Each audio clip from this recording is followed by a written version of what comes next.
Saudara, jumlah kementerian dipastikan bertambah di era pemerintahan Prabowo Gibran. Ada lebih dari 100 orang yang sudah dipanggil Presiden terpilih Prabowo Subianto, tapi siapa menjadi apa akan ditentukan kemudian. Lalu bagaimana mengelola organisasi berisi lebih dari 100 orang ini agar kemudian efektif membantu kinerja pemerintah? Kita ulas bersama di pagi hari ini. Sudah ada juru bicara Prabowo Subianto, sudah ada Bung Dhanil Anzar Simanjuntak. Selamat pagi, Assalamualaikum Bung Dhanil. Selamat pagi, Assalamualaikum Mbak Adisti. Ya, kemudian juga ada Ketua DPP PDI Perjuangan, ada Pak Jarod Saiful Hidayat. Selamat pagi Pak Jarod. Selamat pagi Adisti. Ya, kemudian ada pakar komunikasi politik UIN, Syarif Hidayatullah yang sudah hadir di studio. Sudah ada Mas Gun Gun Herianto. Selamat pagi Mas. Selamat pagi Pak Adisti. Kabar baik ya? Kabar baik. Iya, semuanya lagi bersemangat begitu ya karena melihat bagaimana calon menteri dan juga calon wakil menteri ini sudah diberikan pembekalan oleh Presiden terpilih Prabowo Subianto dan juga Wakil Presiden terpilih Gibran Rakabuming Raka kemarin di Hambalang. Saya ke Bung Dhanil. Bung Dhanil, ini kan ramai sekali ya, ramai betul. Ada lebih dari 100 orang yang nantinya akan menempati posisi calon menteri dan juga calon wakil menteri, bahkan staf khusus dan juga kepala badan. Masih ada kemungkinan bertambah, Bung Dhanil? Yang jelas kalau terkait bertambah atau berkurang itu tentu adalah yang paling tahu Pak Prabowo dan saya tidak punya otoritatif untuk menyampaikan itu. Tapi yang jelas apa namanya yang dipanggil kemarin itu terdiri dari para calon menteri, calon wakil menteri, kepala badan, wakil kepala badan, termasuk ada yang dipanggil calon staf khusus kemudian dan sebagainya. Jadi besok kita lihat hari Senin kan hari Minggu setelah pengukuhan atau pengambilan sumpah Pak Prabowo, beliau akan langsung mengumumkan secara resmi para menteri, para wakil menteri, para kepala badan dan wakil kepala badan yang akan beliau tunjuk. Nah, jadi terkait dengan detail jumlahnya tentu nanti akan kita lihat tanggal 20 karena masih dalam proses yang juga ditimbang dan ditimang kira-kira begitu. Kemudian ditimbang dan juga ditimang begitu ya.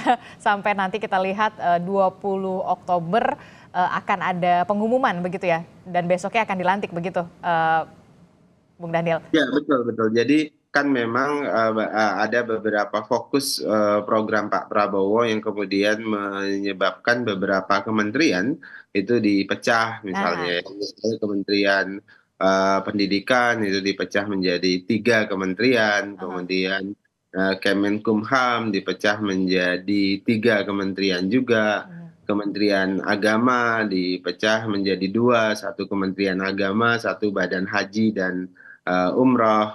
Nanti keputusan finalnya seperti apa tentu dilihat nanti tanggal 20 ketika Pak Prabowo mengumumkan. Oke, karena tadi Bung Dhanil sudah menyinggung soal bagaimana pos kementerian yang kemudian kita tahu ada beberapa kementerian yang harus dipecah. Salah satunya adalah tadi Anda sebutkan ada Kemenkumham, kemudian ada Kementerian Pendidikan, kemudian juga ada tadi beberapa kementerian, banyak sekali kementerian yang kemudian dipecah. Nah, kita juga ingin tahu begitu, apa urgensinya kemudian kementerian ini harus dipecah-pecah? Apakah supaya lebih efektif, lebih fokus atau bagaimana, Bung Dhanil? Ya, pertama tentu menunjukkan komitmen Pak Prabowo untuk mengakselerasi dan fokus pada agenda-agenda program beliau pada sektor tersebut.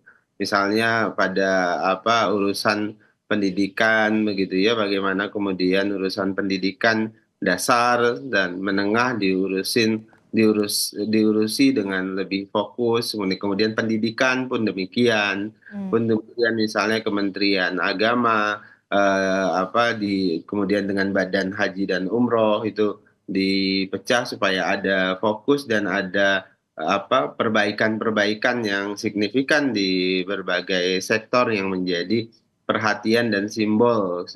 Saya memberikan istilah misalnya dan simbol juga begitu, dan komitmen Pak Prabowo terhadap agenda-agenda 5 tahun ke depan.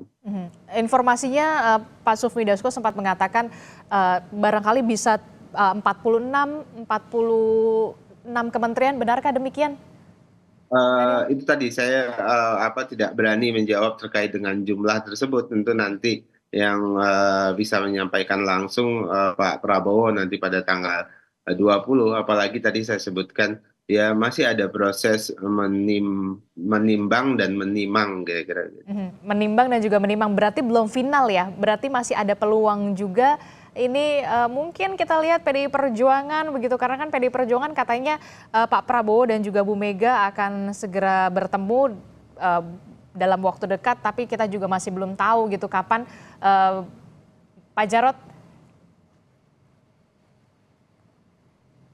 Iya, jadi yang pertama kita mengapresiasi ya eh, kerja cepat dari Presiden terpilih Pak Prabowo untuk memanggil, kemudian meminta kesanggupan para calon menteri dan calon wakil menteri ya selama 2 hari berturut-turut, dan kemudian juga melakukan pembekalan 2 hari berturut-turut yang saya kira ini sangat bagus ya, cukup bagus ya untuk membangun chemistry dan untuk bisa membangun, mengetahui apa program dan sasaran dari Presiden terpilih Pak Prabowo ke depan.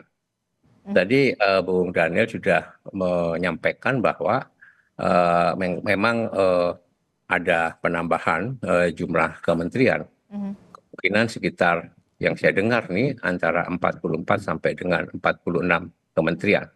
Gitu. Sebelumnya saya ingin menyampaikan terlebih dahulu ya. Saya baca itu Bang Daniel, kalau salah tolong saya dikoreksi. Di penjelasan Undang-Undang Dasar 45 yang asli ya. Menteri itu menjalankan tugas-tugas pemerintahan yang real sebagai pembantu presiden. Jadi sebetulnya pemegang ya kekuasaan untuk menjalankan tugas-tugas eksekutif itu kementerian atau menteri. Oleh sebab itu, menteri ini kan harus dituntut mengetahui seluk-beluk hal-hal yang secara mendalam tentang kementeriannya, hingga betul-betul bisa match dengan apa yang diharapkan oleh presiden yang memberikan penugasan kepada yang bersangkutan menteri.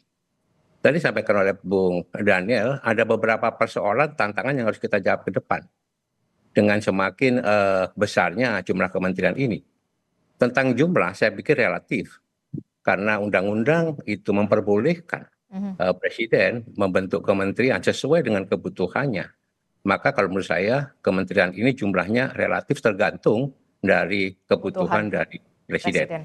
Maka persoalan ke depan itu yang perlu ya kita garis bawahi itu tadi sampaikan bagaimana koordinasinya, bagaimana integrasinya, bagaimana sinerginya ya.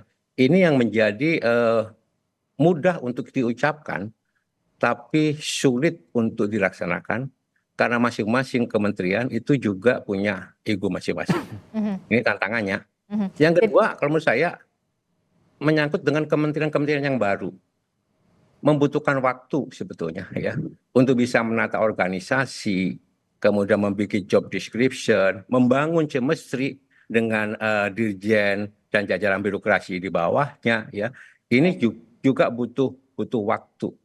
Daripada itu nanti waktu yang menjawab apakah kementerian yang besar ini itu mampu betul berjalan secara efektif untuk membantu presiden menyelesaikan visi misi dan program-program strategis dari beliau. Begitu Adisti. Oke, jadi menurut Anda tantangan terbesarnya adalah ketika lebih dari 100 orang berada dalam kabinet, baik itu calon menteri, calon wakil menteri, kepala badan, bahkan staf khusus, efektivitasnya begitu ya. Nah, kalau menurut Pak Jarod sendiri, efektifnya seperti apa?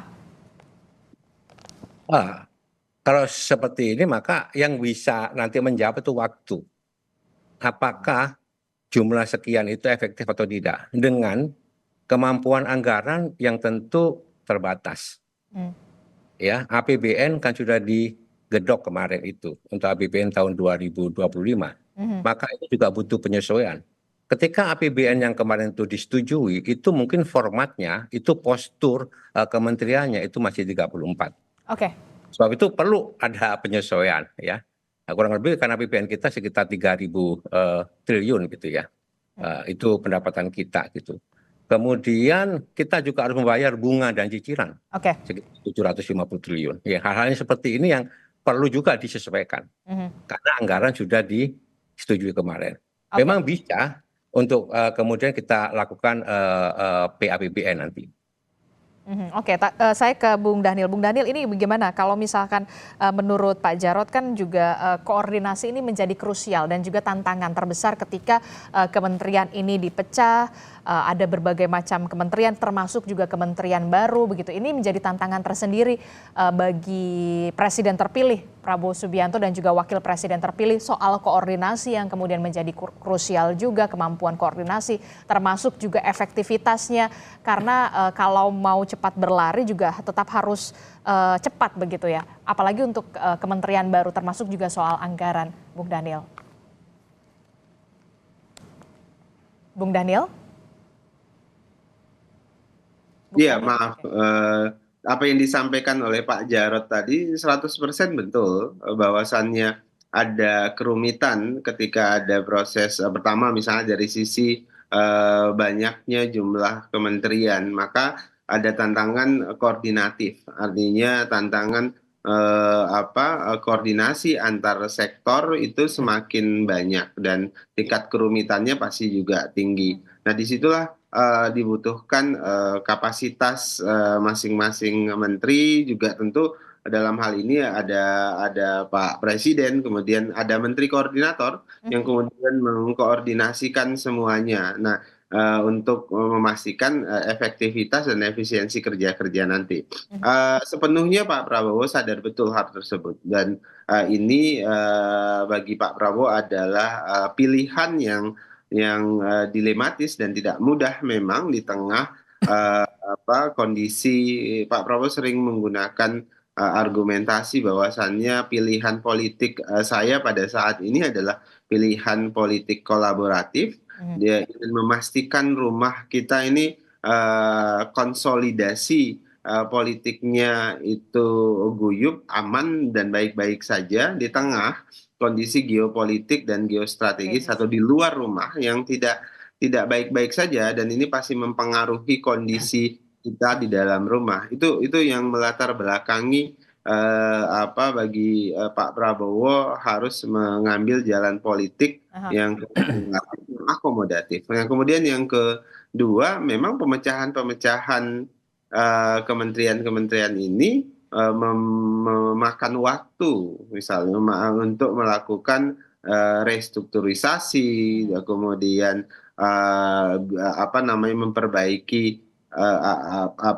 penyegaran birokrasi dan sebagainya. Kan misalnya tadi Kementerian Pendidikan dipecah jadi 3, maka kan secara teknis misalnya kantornya, secara teknis adalah jabatannya, kemudian Kementerian Agama dipecah menjadi 2, Kementerian Agama dan Badan, kemudian Kemenkumham dipecah juga. Nah, tantangan-tantangan yang disampaikan oleh Pak Jarod tadi itu menjadi bahan diskusi selama ini dan diantisipasi semaksimal mungkin untuk memastikan trade off-nya dari kebijakan ini tidak terlalu menyebabkan ada perlambatan kerja di 5 tahun atau setahun ke depan. Jadi antisipasi untuk mendorong lebih akselerasi semua proses reorganisasi ini itu dipersiapkan sejak dini. Makanya kan ada tim sinkronisasi, ada Satgas yang memang sudah melakukan itu jauh sebelum kabinet sudah diumumkan dan bekerja nanti. Jadi Anda perhatikan misalnya di Kementerian Keuangan sudah sejak awal masuk misalnya Pak Thomas untuk melakukan hal-hal yang koordinatif menjelang kabinet baru itu terbentuk. Oke, baik. Tampaknya kalau dikatakan oleh Bung Dhanil, ini sudah diantisipasi sudah jauh-jauh hari, bahkan sudah ada tim sinkronisasi ketika banyak kementerian ini sudah akan dipecah nantinya, termasuk juga orang-orang lebih dari 100 orang yang akan ikut membantu Presiden terpilih Prabowo Subianto untuk menjalankan visi dan juga misi serta janji kampanye 5 tahun ke depan. Anda melihat tantangan terbesar nantinya ketika kementerian ini ditambah, kemudian banyak sekali yang membantu Presiden nantinya 5 tahun ke depan, apa yang akan terjadi? Ya, menurut saya ini tantangan yang paling besarnya adalah sistem organisasi dan tata kelola ya. Sistem organisasi dan tata Ya, kelola. terutama menyangkut pola hubungan intra-government, baik bersifat vertikal maupun bersifat horizontal. Vertikal tentu dengan Presiden yang berada di puncak hierarki otoritas, horizontalnya antar kementerian, baik yang lama maupun baru. Dan di dalam sendiri karena kan menyangkut bukan hanya menteri, melainkan jajaran birokrasi di bawahnya. Seperti misalnya para pejabat eselon ya 1, 2, 3 dan tentu di bawahnya.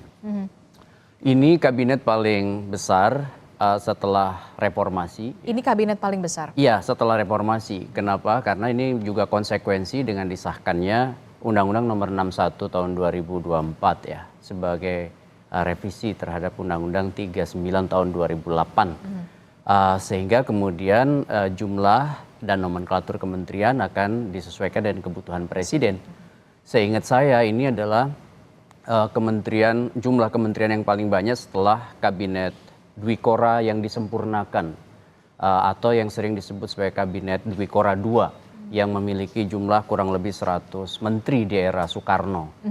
Setelah Orde Baru kemudian masuk masa reformasi, apalagi kemudian setelah dilegitimasi lewat Undang-Undang 39 2008 itu kan jumlah kementerian hanya 34. Dan sekarang dengan adanya jumlah menteri 46 atau sampai 48 kurang lebih begitu ya, ditambah pos wakil kementerian yang juga lumayan banyak. Kalau dilihat dari yang dipanggil aja hari pertama 49, hari kedua 59 itu udah lebih dari 100. Artinya memang akan banyak ya, pertama nomenklatur baru, kemudian yang kedua orang yang didistribusikan dan dialokasikan juga banyak. Tantangannya makanya kemudian sistem organisasi dan tata kelola supaya kemudian kalau kita berharap akselerasi, yang diselesaikan paling lebih dulu adalah soal anatomi birokrasinya. Anatomi birokrasi. Ya, bayangkan sebagai sebuah tubuh dengan batang tubuhnya, apalagi ada organ-organ baru, itu tidak mudah untuk kemudian membangun sinergi kolaborasinya dalam waktu singkat. Bayangkan misalnya banyak sekali sumber daya manusia seperti aparatur sipil negara yang mungkin harus diredistribusi. Kemudian harus ada revitalisasi beberapa organ dan sumber daya manusianya, misalnya dengan dipindahkan ASN-ASN di kementerian seperti di Kemenkumham ketika dipecah, kemudian juga Kementerian Agama, ada misalnya Kementerian Agama dan Badan Haji dan Umroh, kemudian tentu juga di sektor-sektor lain yang tadi disebut oleh Bung Dhanil. Tentu ini bicara soal governance ya, bicara soal tata kelola. SOTK-nya dulu. Kemudian yang kedua bicara soal seperti Pak Jarod tadi sampaikan, ini supaya tidak overlap job desk yang menjadi leading sektor dari kementerian itu apa. Kemudian yang ketiga sistem pengawasan internal dan eksternal. Ya ini yang mungkin juga penting dalam konteks good governance. Kenapa? Karena biasanya organ baru sistem pengawasan belum begitu optimal, apalagi masih misalnya baru di set up.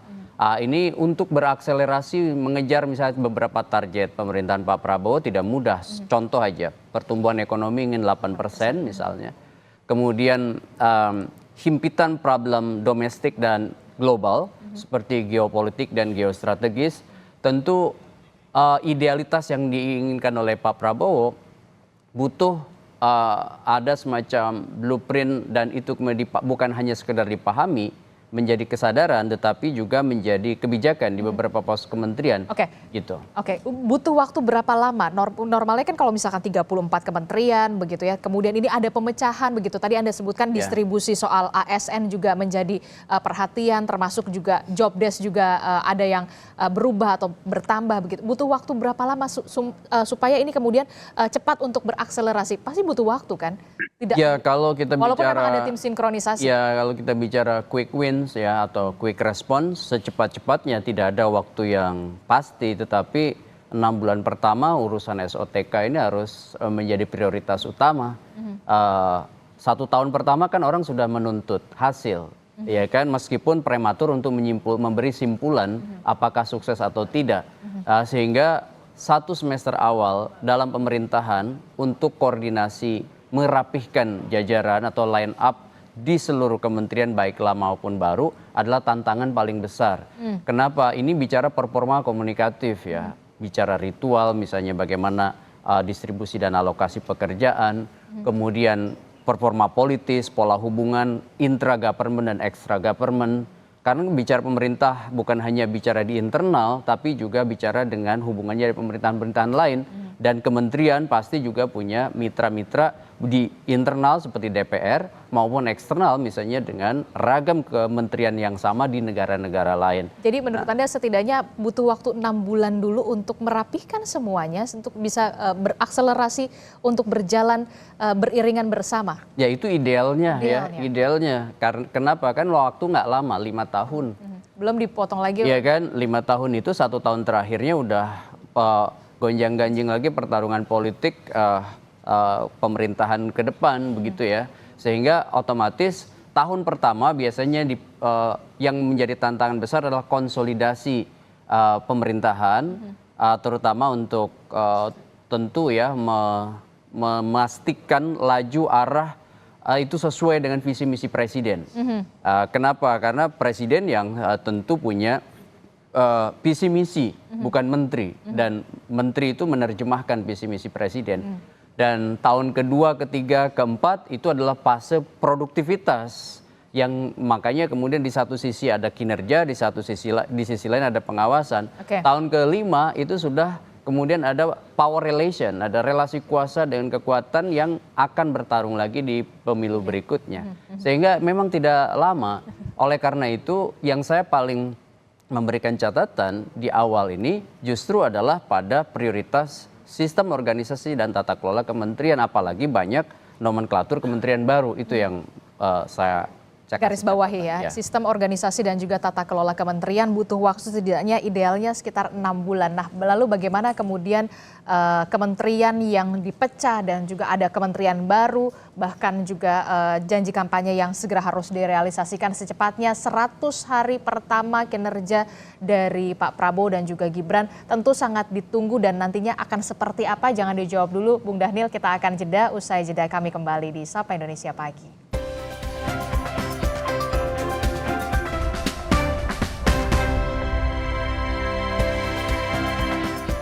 Terima kasih Anda masih bersama kami di Sapa Indonesia Pagi. Saudara, masih membahas soal tata kelola Kabinet Prabowo Gibran setelah kemarin lebih dari 100 orang ini sudah menghadiri pembekalan dari Pak Prabowo.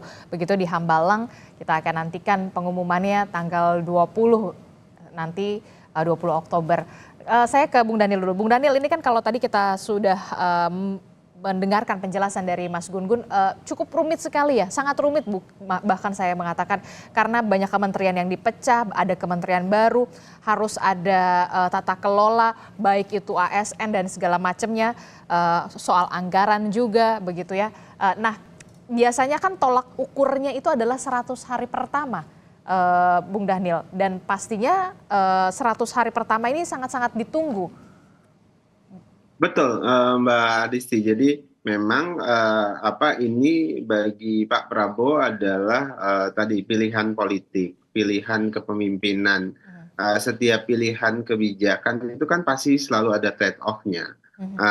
Trade-off yang harus dihadapi oleh Pak Prabowo tentu tadi yang sudah dibahas oleh Mas Gun-Gun, kemudian juga disebutkan oleh Pak Jarod secara baik tadi gitu. Jadi, antisipasi, meminimalisir trade-off yang bisa menjadi hambatan ini itu sedang dan terus dilakukan oleh Pak Prabowo. Tentu dengan kapasitas kepemimpinan Pak Prabowo yang selama ini membangun kekompakan tim, kemudian memastikan semua kerja-kerja kabinet bisa sesuai dengan target itu pasti dilakukan oleh Pak Prabowo. Biasanya Pak Prabowo akan melakukan pengawasan yang sangat ketat dan langsung. Itu pertama. Kemudian kedua tentu target-target harapan atau ekspektasi publik untuk segera ada perbaikan, misalnya segera ada manfaat langsung dari kerja-kerja kabinet itu menjadi beban, tentu menjadi tanggung jawab lah. Saya ganti istilahnya, bukan beban tapi tanggung jawab yang harus disegerakan, dan kita sadar betul terkait dengan itu. Nah, harapannya kan sebenarnya ketika ada pemecahan kementerian, harapannya itu bisa akseleratif dengan tantangan tadi secara birokrasi yang harus diperbaiki dan disegerakan SOTK-nya. Nah, tapi dalam jangka panjang tentu Pak Prabowo berharap sektor-sektor yang selama ini dianggap tidak maksimal itu bisa dimaksimalkan. Ada perbaikan. Misalnya ya, saya berikan contoh, sebutlah kebudayaan. Nah, kan tadinya Kementerian Pendidikan itu ya termasuk di situ ada kebudayaan. Ketika kebudayaan menjadi satu kementerian khusus, maka akan ada upaya yang lebih baik untuk memberikan perhatian lebih lebih maksimal terhadap sektor budaya kita, kekayaan kebudayaan kita yang selama ini tidak dikapitalisasi dengan baik, sebutlah begitu. Nah, akhirnya maka survei-survei misalnya terkait dengan pertahanan kebudayaan kita itu mudah-mudahan ke depan menjadi jauh lebih baik, dan itu bisa menjadi simbol-simbol kebangkitan Indonesia dari sisi kebudayaan. Oke, jadi bisa dipastikan 100 hari pertama sebagai tolok ukur dari on the right track sebenarnya kalau misalkan melihat kinerja ini sudah bisa kelihatan, bisa dipastikan. Termasuk soal janji kampanye. Iya, betul. Jadi gini, ini kan upaya Pak Prabowo untuk memastikan semua sektor yang dianggap vital, yang selama ini sebutlah dalam tanda kutip tidak terlalu menjadi titik tekan, padahal itu sangat penting, maka di pemerintahan Pak Prabowo dia diakselerasi. Termasuk misalnya di pendidikan terkait dengan AI misalnya, bagaimana kemudian perubahan-perubahan zaman dan teknologi ini difasilitasi oleh Pak Prabowo, oleh pemerintahan ke depan. Oke, kita akan lihat dan tunggu 100 hari pertama di pemerintahan Prabowo Gibran ini kinerjanya akan seperti apa, walaupun kalau kata Mas Gun-Gun perlu waktu setidaknya 6 bulan ya untuk melakukan pembenahan di setiap kementerian. Saya ke Pak Jarod. Pak Jarod, ini kan kalau kita lihat ya semua sudah dipanggil. Nah, PDIP ini gimana nih perkembangannya antara pertemuan Bu Mega dan juga Pak Prabowo, ini banyak sekali yang menunggu. Tidak hanya publik, tapi Pak Prabowo sendiri sudah jelas begitu ya, sudah bahkan menunggu 2 tahun untuk bertemu Bu Mega katanya. Ya ditunggu saja, Disti. Tapi yang penting itu tadi sampaikan oleh Bang Daniel, ya itu tepat ya. Bagaimana ya kabinet yang sekarang ini mampu menjawab dan memenuhi harapan publik, harapan rakyat terkait dengan program-program yang sudah disampaikan, program strategis yang sudah disampaikan oleh Pak Prabowo. Misalnya, apakah kita bisa mempercepat pertumbuhan ekonomi itu melenting sampai dengan 8%. Ya. Misalnya juga, apakah kita mampu misalkan membangun 3 juta rumah misalkan ya di dalam 1 tahun. Apakah kita mampu menyediakan makan bergizi gratis bagi anak-anak sekolah? Ini pekerjaan-pekerjaan yang ditunggu oleh publik ya. Bagaimana ini bisa dijawab oleh kabinet yang sangat kompleks dan lengkap tadi. Tapi saya juga ingin menyampaikan bahwa ada Mas Gun-Gun di sini ya. Birokrasi itu ada penyakit yang melekat. Ya. penyakit yang melekat yang utama dalam birokrasi itu satu jelas KKN, korupsi, kolusi, Dan nepotisme. nepotisme. Dan Pak Prabowo sudah menyampaikan untuk wanti-wanti jangan korupsi ya melalui APBN. Tapi belum cukup tentu saja. Bukan hanya mengambil uang atau korupsi APBN, tapi di luar itu. Misalnya berdagang pengaruh, ya korupsi untuk mengambil pengelolaan tambang, ya kemudian sawit dan sebagainya. KKN ini penyakit yang melekat dalam ASN kita, birokrasi kita. Yang kedua itu ada adisti yang disebut Mas Gunggun mungkin bisa menjelaskan dengan baik tadi, itu empire building. Jadi seorang pejabat birokrasi itu cenderung ingin membangun satu kerajaan dengan cara memperbanyak struktur, dengan cara merekrut pejabat-pejabat di bawahnya supaya dia dihormati, dihargai dan punya wibawa. Karena banyak sekali dia punya anak buah, ya. Dia lebih mendahulukan struktur daripada fungsinya, sehingga birokrasi itu menjadi semakin bengkak, semakin bengkak, semakin bengkak. Dan ini otomatis akan menyedot ya pembiayaan atau anggaran dari pemerintah. Nah, dua penyakit ini yang perlu juga diperhatikan. Ketika tadi sudah menyampaikan bahwa kita birokrasi ke depan atau kementerian ke depan itu ada 44 sampai 46 kementerian. Dalam rangka mengeksekusi program-program strategis sampai disampaikan oleh Pak Prabowo. Itu Adisti. Karena tadi Pak Jarod sudah menyinggung soal korupsi, kolusi dan juga nepotisme, saya jadi teringat pernyataan Pak Prabowo kalau tidak salah di acara PKB begitu ya, jangan menugaskan kader-kader dari partai Anda, seluruh partai politik untuk cari uang lewat APBN ataupun APBD. Kita lihat di kabinet dari Pak Prabowo ini ada 4 ketua umum partai politik yang sudah memenuhi atau sudah ada di posisi calon menteri ataupun calon Menko, sudah terkoordinasi dan terinformasikan soal ini. Bung Daniel, singkat saja. Ya, sudah tentu Pak. Ini kalimat pertama yang diwanti-wanti Pak Prabowo kepada ketua umum partai. Jangan pernah menggunakan jabatan menteri untuk berburu rente di kementerian itu, apalagi untuk kepentingan partai.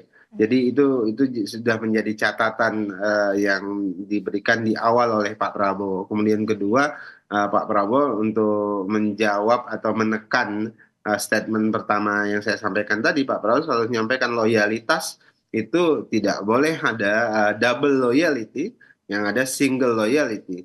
Nah, single loyalty ini maksudnya ketika mereka ada di dalam di dalam pemerintahan kabinet Pak Prabowo harus dipastikan loyalitasnya sepenuhnya kepada presiden dan tidak memfungsikan diri, mempraktekkan diri tadi double loyalty yang menyebabkan muncul itu tadi praktek-praktek pemburuan rente di dalam kementerian. Itu juga mengapa kemudian single loyalty juga pasti dimasukkan ke dalam agenda pembekalan kemarin juga ya, supaya menyamakan visi dan juga misi antara pemerintahan Prabowo Gibran 5 tahun ke depan untuk bisa lebih sukses begitu ya, untuk menjalankan visi misi presiden dan juga wakil presiden, Bung Daniel. Betul. Jadi Pak Prabowo ini adalah panglima, bahkan beliau panglima perang, dan tentu beliau membutuhkan tim yang yang kuat, yang loyal untuk mencapai tujuan-tujuan kerja pemerintah, tujuan-tujuan kehidupan berbangsa dan bernegara. Bagi Pak Prabowo itu yang paling utama. Nah, oleh sebab itu barisan harus rapat, barisan harus kompak, dan barisan harus loyal, kira-kira begitu. Barisan harus loyal begitu untuk menyamakan visi dan juga misi presiden dan juga wakil presiden terpilih 5 tahun ke depan. Terakhir, poin kritis apa yang bisa disampaikan untuk bisa mengguyupkan kabinet yang kita tahu membernya lebih dari 100 orang? Ya, memang kerap kali ada gap antara yang seharusnya dengan yang senyatanya. Maksud saya, ya dalam konteks seharusnya ada loyalitas yang tunggal pada presiden sebagai orang yang berada di puncak hierarki otoritas, tapi senyatanya ada satu realitas politik di mana groupthink itu lebih dominan. Contoh misalnya, kita memahami konfigurasi kabinet kita, diisi menteri dan wakil menteri itu satu dari partai, dua tim relawan atau tim sukses, yang ketiga mereka yang berasal dari profesional dan teknokrat yang mungkin juga punya endorsement dari partai. Nah, untuk menyatukan dan mengorkestrasi ini, problem seriusnya adalah ada pada komitmen untuk benar-benar loyalnya itu pada kinerja, untuk menunjang kinerja presiden. Partai itu harusnya juga berada dalam landscape yang sama atau arus yang sama. Contoh misalnya, kalau ada problem seperti misalnya menteri terlibat dalam praktik korupsi. Nah, itu komitmen presiden bukan hanya pada orang yang bermasalah seharusnya, dan ketua umum partai juga bukan hanya melindungi orang yang bermasalah, tapi juga harus ada komitmen kalau misalnya ada menteri dari partainya bermasalah korupsi, apakah kemudian punishment itu hanya diberikan kepada orang bersangkutan atau juga sekaligus ada shock terapi pada partai yang mendistribusikannya. Sehingga ini menjadi bagian juga menurut saya katalisator dari perubahan signifikan ke depan. Kalau enggak ya politik as usual. Ya itu tadi yang saya bilang, groupthink, terjadinya satu proses di mana politik itu sangat personal sentris pada orang yang memiliki otoritas mengendalikan. Kalau di partai tentu ketua umum partai. Nah, belum tentu misalnya partai yang didistribusikan ke kabinet loyalnya itu hanya pada presiden, tapi bisa juga pada ketua umum partainya. Nah, di sini harus ada jembatan komunikasi politik yang intens sehingga kemudian tidak terjadi sejumlah paradoks di mana loyalitas itu memang benar-benar ganda. Dan salah satu jebakan ya dalam satu konfigurasi highly fragmented multi-party system di mana sebaran orang yang mengisi kabinet itu berasal dari banyak sekali partai politik. Kalau kemudian tidak terjembatani dengan baik ya, itu melahirkan problem yang sangat serius dan berulang gitu. Dan ini ada potensi-potensi ke arah sana. Selalu ada, apalagi ini kan kalau kita lihat yang tadi saya bilang dan Bung Daniel juga tadi sadarin, Pak Jarod juga memberi catatan yang sangat kritis tadi. Ya bagaimana misalnya praktek yang disebut dengan demokrasi kolusif itu tidak terjadi. Kan salah satu jebakan dalam konteks negara bukan hanya khas Indonesia tapi di banyak negara demokrasi ya itu yang disebut dengan kolusif demokrasi. Kolusif demokrasi bukan hanya di hilir terjadinya praktik ya, tetapi juga di mindset. Contoh misalnya bagaimana mengamankan ya hal yang paling umum misalnya level seperti undang-undang dan sebagainya itu hanya diperuntukkan untuk kelompok kecil, bukan bonum komun atau kepentingan publik atau kepentingan bersamanya. Nah, kalau itu yang terjadi, maka ya praktik demokrasi kolusif itu sebenarnya sudah dimulai dari mindset. Tinggal mezonya macam-macam kebijakan, baru kemudian hilirnya atau mikronya tindakan-tindakan ya.